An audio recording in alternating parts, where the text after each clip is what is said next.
Hi everyone! In this video, I'll show you how to recharge your Tesco Mobile SIM. It is quickly and easily. First, open the Tesco Mobile website or app and look for the option to top up or recharge your mobile. Enter the Tesco Mobile number you want to recharge. Then, double-check the number before continuing. Next, choose the amount you'd like to add to your account. Select the option that suits you best.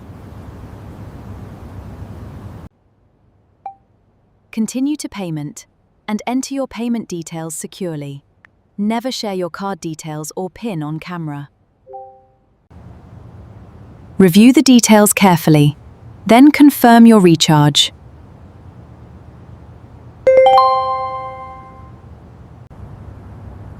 Once the payment is successful, your Tesco Mobile balance should be updated.